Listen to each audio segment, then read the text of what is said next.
saking canggihnya dia bisa nulis esai, bikin puisi, sampai nyusun kode program kalau misalnya dikasih prompt yang sesuai. Sebenarnya canggih banget ya, tapi terus kenapa sih kok bisa relevan sama penggunaan anak SD?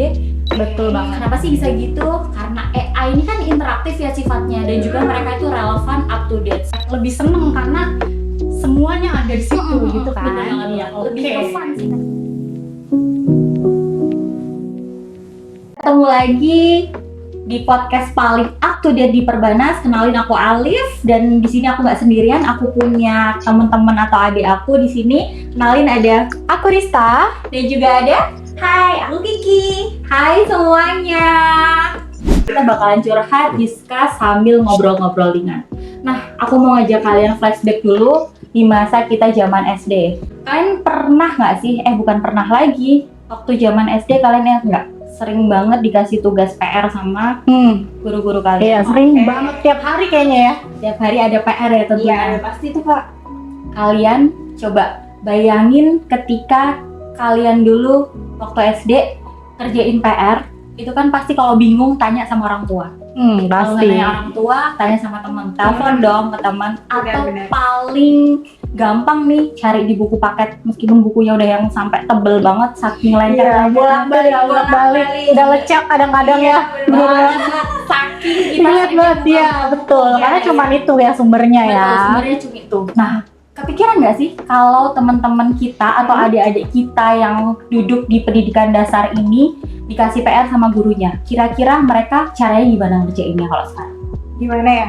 Kalau sekarang sih mungkin sama sih ya, kalau nggak tanya orang tua mungkin pakai handphone sih pasti, karena anak-anak zaman sekarang tuh mereka pasti udah berbekal handphone masing-masing ya, apalagi internet tuh gampang banget diakses zaman sekarang. Nah di sini nih relate banget nih sama kita yang dulu juga. Ini udah bukan rahasia umum lagi nih. Di sini tuh sekarang ada teknologi AI. Salah satunya namanya ChatGPT. Ini tuh udah kayak teman pintar kita semua nih buat semua kalangan. Kita bakalan ada beberapa insight mungkin, tapi ada juga kritik kali ya dari kita. Kita juga akan lihat dari berbagai sudut pandang, apakah ini berkah atau justru masalah baru. Iya, benar banget, kita bakalan bedah apakah sebenarnya ChatGPT ini jadi booster buat anak-anak atau malah dua mata pisau nih untuk ningkatin semangat mereka atau bikin mereka malah jadi malas-malasan nih Kak Alif sama Kak Rista. Benar. Oke deh, nggak usah banyak basa-basi lagi, kita mulai aja yuk diskusi kita pada kesempatan kali ini. Let's go. Oke, ChatGPT itu singkatan dari Generative Pre-trained Transformer. Gampangnya ini adalah program komputer super canggih berbasis AI yang dikembangin oleh salah satu perusahaan teknologi, OpenAI. Dia ini dilatih pakai data seabra dan dari internet bisa buat ngobrol, kasih respon kayak manusia. Bahkan saking canggihnya dia bisa nulis esai, bikin puisi, sampai nyusun kode program. Kalau suka nggak suka, teknologi ini udah masuk ke dunia pendidikan. Nggak kenal usia. Anak SD zaman sekarang kan digital native ya, udah masuk ke teknologi dari kecil. ChatGPT ini bisa jadi alat bantu belajar yang keren banget sebenarnya buat mereka. Misalnya buat cari penjelasan materi yang susah, nanya-nanya soal yang bikin penasaran, atau bahkan bantu bikin kerangka cerita buat tugas mengarang. Bayangin aja, anak SD yang lagi senang-senangnya explore, ketemu mainan baru yang bisa menjawab semua pertanyaan mereka secara instan. Tapi ya, itu tadi ada tapinya. Daya tarik yang instan yang perlu kita cermati, apakah benar sebenarnya bisa mendukung proses belajar yang mendalam atau sebenarnya hanya di atas aja nih. Gitu. Oke, tapi ya, ini ada yang lebih menarik lagi nih Ki. Kalau kita lihat ChatGPT kan sebenarnya dirancang untuk meningkatkan berbagai kemampuan ya. Nah di sini tuh ada sebuah jurnal dari Kemendikbud menyatakan tentang pemanfaatan teknologi AI seperti ChatGPT ini berpotensi meningkatkan 6 kompetensi utama di era pendidikan 4.0, yaitu berpikir kritis, kolaboratif, komunikatif, kreativitas, pendidikan karakter, dan kewarganegaraan. Ini sejalan dengan temuan di Semantic Scholar tadi. Tapi di sisi lain ada juga juga loh penelitian yang bilang kalau ChatGPT ini punya kekurangan. Misalnya nih, dia nggak selalu bisa ngasih referensi yang akurat atau bahkan kadang suka ngarang jawabannya kalau ditanya dari mana sumbernya. Oke, kita masuk aja langsung ke dagingnya nih ya, Alif Karista. Dari yang kita baca dan pahami, bener nggak sih ChatGPT ini bisa jadi vitamin buat motivasi belajar anak SD? Ada bukti atau teori yang mendukung nggak sih? Soalnya kan banyak yang bilang ya, anak-anak tuh jadi lebih semangat pakai ChatGPT. Betul. Oke, gimana tuh Kak? Kalau ditanya tentang bukti atau teori, tentu aja banyak, Ki. Beberapa penelitian menunjukkan dampak positif yang signifikan, terutama dalam jurnal dari Kemendikbud yang tadi udah sempat disebut sama kalian juga. Secara eksplisit mereka menyatakan bahwa salah satu dampak positif pemanfaatan ChatGPT dalam pembelajaran adalah meningkatkan motivasi dan minat belajar siswa. Betul banget. Kenapa sih bisa gitu? Karena AI ini kan interaktif ya sifatnya, dan juga mereka itu relevan, up to date. Seperti ChatGPT ini bisa bikin pengalaman belajar mereka jadi lebih menarik. Karena mereka juga bersinggungan langsung, mereka lebih sifatnya lebih fun, menyenangkan gitu. Anak-anak juga jadi bisa eksplorasi ide-ide baru, juga terintegrasi dengan teknologi. Dengan ChatGPT ini mereka dipaksa ataupun mereka dituntut lebih fun lagi, lebih explore lagi untuk memasukkan beberapa prompt, pertanyaan ataupun permintaan dalam ChatGPT tersebut. Ini sejalan banget sama self-determination theory atau teori determinasi diri yang dikemukakan oleh Ryan and Deci. Teori ini seperti yang dijelaskan di selfdetermination.org dan juga dirangkum dalam beberapa panduan praktisnya.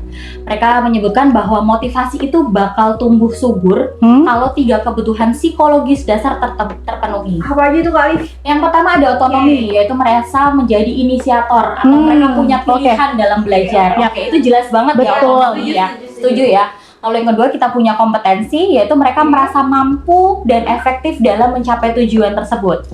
Dan yang ketiga ada keterhubungan, yaitu mereka merasa terkoneksi dengan cara orang lain dalam lingkungan belajar mereka. Bahkan ada studi kasus nih waktu itu di SMK Negeri 6 Makassar ya, meskipun ini levelnya SMK ya, tapi temuannya relevan kok. Menunjukkan bahwa ChatGPT ini bisa meningkatkan motivasi belajar siswa karena menawarkan bantuan yang disesuaikan.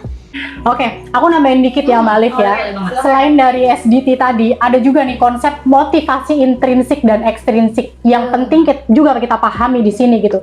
Jurnal pendidikan di Tamusai ngejelasin kalau motivasi intrinsik itu datang dari dalam diri anak itu sendiri. Karena dia tuh emang suka, butuh, dan menikmati proses belajar. Bukan karena iming-iming hadiah. Kalau itu kan dari faktor ekstrinsik ya. ChatGPT dengan kemampuannya menyajikan informasi secara instan, visual yang menarik, dari sifatnya yang interaktif bisa jadi pemicu rasa ingin tahu. Misalnya nih, anak lagi belajar soal hewan purba, terus dia ngobrol nih sama ChatGPT. Nanya-nanya hal yang nggak ada di buku itu. Kan kita pasti kalau SD dulu di buku ya, biasanya basicnya tuh buku gitu.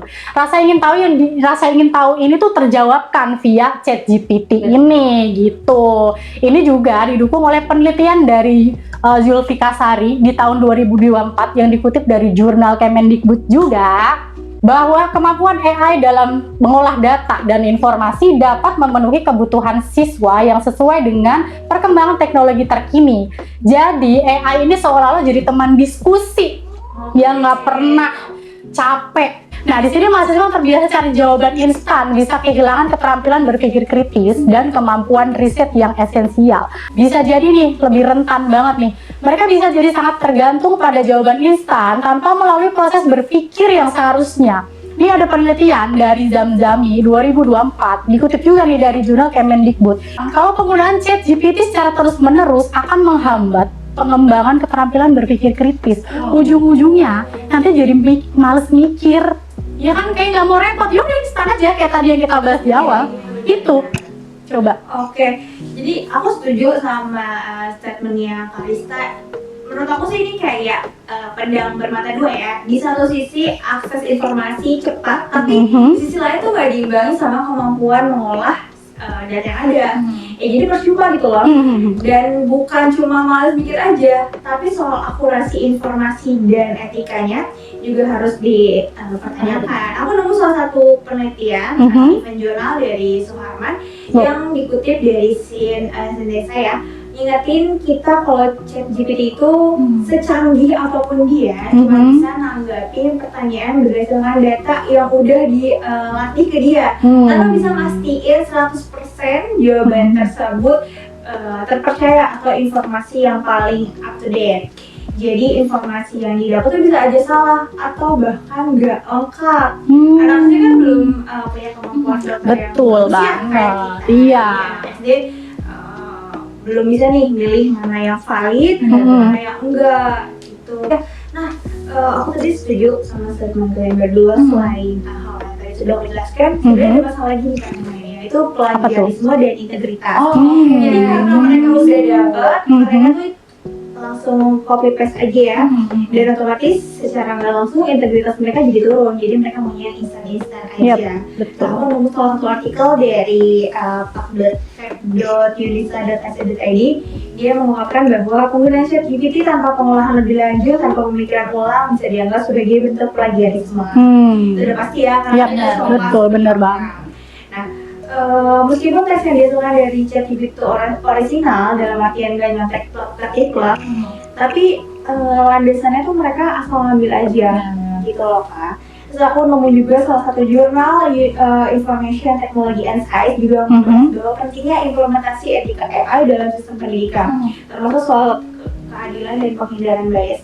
Kalau misalnya anak udah kebiasaan nih dapet informasi dari ChatGPT, ini bisa merusak motivasi intrinsik yang tadi kita bahas. Betul. Supaya mereka motivasi, maka demotivasi. Karena udah serba instan tadi Iya, ya. udah serba instan banget. Iya. Mungkin kalau misalnya dulu kita pakai Google, kita tuh masih nyelam ya. Iya, betul. Masih milihin gitu kan, masih baca satu-satu. Ini kayaknya nggak logis deh. Iya, baru kita cari lagi. Gitu, harus dilengkapin lagi. Betul, Gitu. harus banget lagi kayak ini webnya kayaknya banyak kan iklan gak jelas nih. Iya. Kalau ChatGPT kan kayak dia udah menyusun ya, Iya. udah merangkum gitu Kak. Kalau gitu aku boleh nambahin kali ya dari kacamata. Boleh dong. Jadi aku pernah baca nih di teori beban kognitif atau cognitive load theory, di mana dia ngejelasin kalau otak kita punya kapasitas terbatas untuk memproses sebuah informasi. Bener dong? Iya, udah pasti. Aku setuju Iya. dong. Untuk hal ini kita setuju sepakat ya. Oke. Dari hal itu, belajar dari itu, efektivitas atau beban kognitif intrinsik, tingkat kesulitan materi itu sendiri juga bisa dikelola. Beban kognitif juga terkait dengan proses mental untuk memahami dan mengintegrasikan informasi baru dengan pengetahuan lama juga perlu ditingkatkan.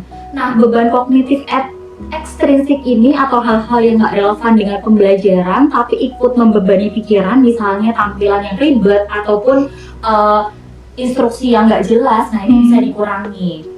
Ini, jadi kalau misalnya tadi udah Kiki bahas tentang pedang bermata dua ya, ChatGPT ini di satu sisi juga bisa ngurangin beban kognitif ekstrinsiknya dengan ngasih informasi yang relevan secara cepat. Nah, jadi kan sifatnya memang instan ya, jadi anak nggak usah susah-susah ataupun nggak perlu cari banyak buku misalnya, tapi kalau anak itu sifatnya cuma mau copy paste jawaban dari ChatGPT, beban kognitif Jermannya yang tadi sudah aku sebutin, yaitu proses mikir yang mendalam buat bener-bener dari ChatGPT, buat memahami ataupun buat mengaitkan informasi satu dengan satu yang lainnya terkait dengan pengetahuan yang udah dia punya jadi rendah banget gitu. Jadi akibatnya cara belajarnya mereka tuh nggak nempel, nggak jadi pengetahuan untuk jangka panjang begitu. Jadi karena kan cuma comot sana Iya, karena tadi ya udah tanya ChatGPT aja gitu ya. Mereka jadi ketergantungan sama ChatGPT. Betul. Ketika jawabannya langsung di copy. Nah, malah kalau informasi dari ChatGPT ini terlalu kompleks dan nggak terstruktur, atau bahasanya malah terlalu tinggi buat anak SD. Iya, betul. Karena mereka juga ChatGPT ini kan berdasarkan prompt ya, dan juga mereka kasih supply ke kita, kasih jawabannya ke kita itu kan juga tidak ada leveling gitu ya. Betul. Itu tinggi profesional ya. Iya. Banget. Betul. Nah, itu bisa malah nambah beban kognitif intrinsiknya, bikin anak jadi makin bingung nih.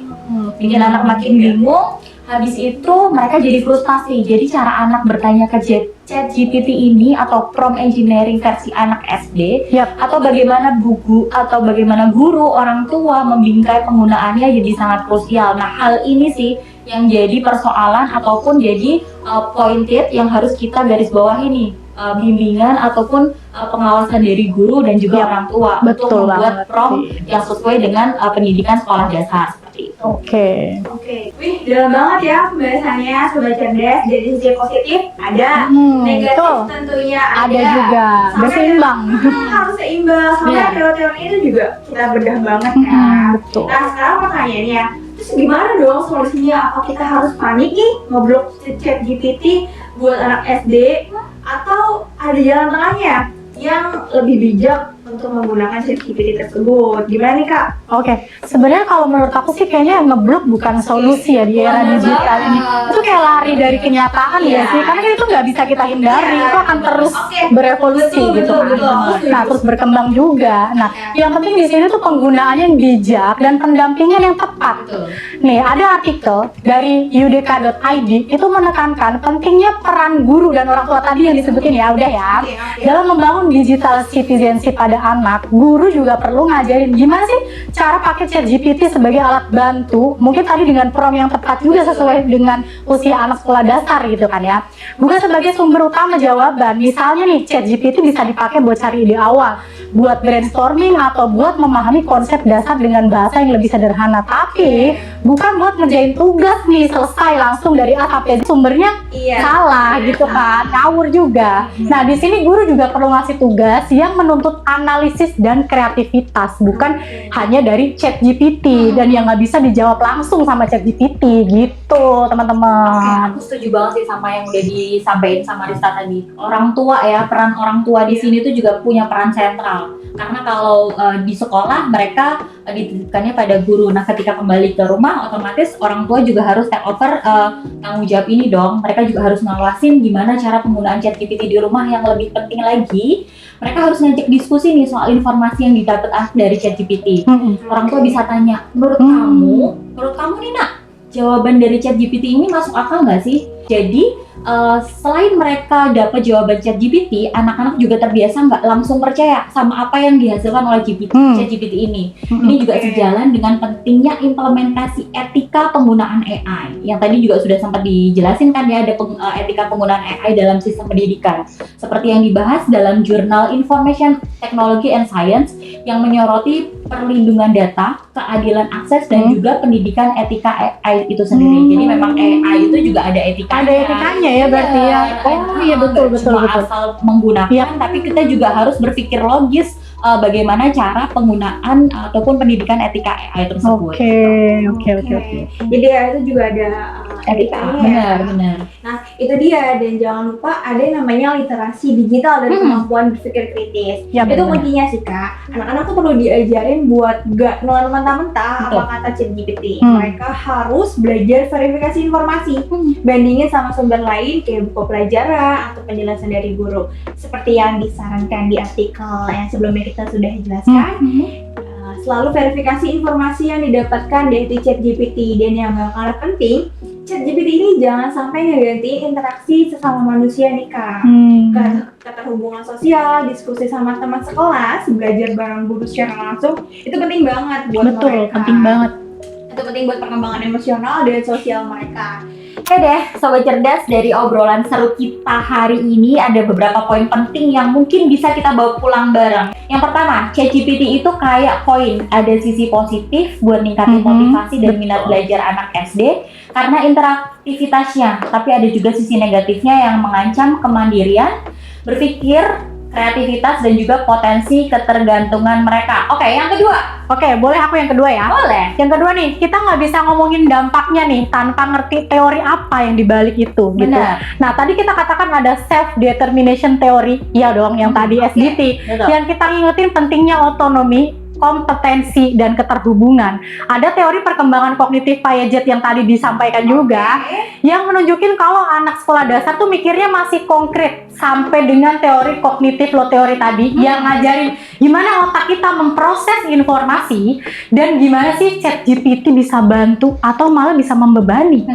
Semua teori ini ngasih kita kacamata buat ngelihat isu ini lebih jernih dan gak cuma sekedar katanya-katanya doang gitu. Oke, yang terakhir yang paling nggak kalah penting nih, kuncinya tuh ada di penggunaan yang bijak, pendampingan dari guru serta orang tua atau lingkungan sekitar, dan dibekali sama literasi digital dan kemampuan berpikir kritis buat anak-anak. Jangan sampai teknologi yang niatnya baik malah bikin generasi kita jadi ya gitu. Jadi mikirnya kayak kurang gitu loh Kak. Kita nggak mau anak-anak jadi pengguna teknologi yang nggak cerdas, jadi dikendalikan sama teknologi. Iya. Oke, closing statement dari kita semua. Semoga obrolan kita ini hari ini membuka wawasan dan bikin kita semua, baik sebagai mahasiswa, calon orang tua, ataupun tenaga pendidik, makin cerdas dan juga pintar menyikapi perkembangan teknologi untuk generasi penerus bangsa.